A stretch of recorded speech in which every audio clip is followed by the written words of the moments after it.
Murray's win over Garcia highlighted an insidious trend in boxing. Martin Murray not only hoisted himself back into contention for a fifth world middleweight title shot on Saturday night, but he also raised for urgent discussion an insidious trend in the prize ring. The waistbands of boxing shorts and protective cups are climbing so high up the torsos of professional fighters that they are diminishing the effectiveness of body punching. This creeping tendency reached such heights in Murray's victory over Roberto Garcia that at one point the referee stopped the action to try to pull his waistbands lower. Without visible success. Garcia had protested the issue when he had a point deducted for low punching. He had a case, even though he did hit below the belt on a number of occasions. At other times he was warned when he landed on or just below Murray's elevated waistline. Body punching is a hallmark of the animated Tex-Mexican who Murray relieved of the WBC silver belt.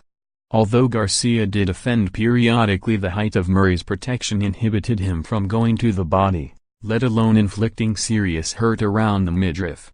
In all probability this did not affect the result, but with Garcia having a second point deducted for rabbit punching, it certainly exaggerated the score on 2 of the 3 cards, which returned a unanimous decision in Murray's favor.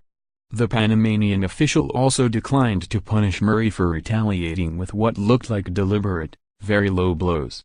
And when he did warn the man from street hellings in the 12th round, he effectively gave him time to recover from Garcia's desperate last charge.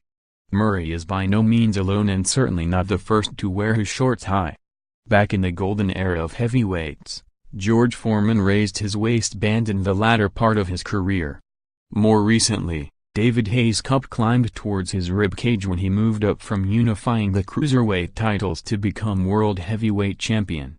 Earlier on Saturday at the O2, O'Hara Davis wore his shorts so high in an easy win that the top of his cup, although raised also, bulged out beneath them. Visually, all this discourages opponents from going to the body and makes it difficult, if not impossible, for judges to evaluate blows to the abdomen. Body punching is one of the great arts of boxing, and it must not be neutralized by the advances made in equipment manufacture. The protection now being worn by an increasing number of boxers is eliminating what the old-timers used to call the solar plexus punch. It is becoming increasingly problematic to land blows to much of the midsection, never mind that belly button.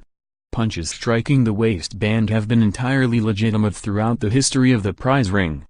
The way it is going, ever upwards, that scoring target area will soon be just below the armpits.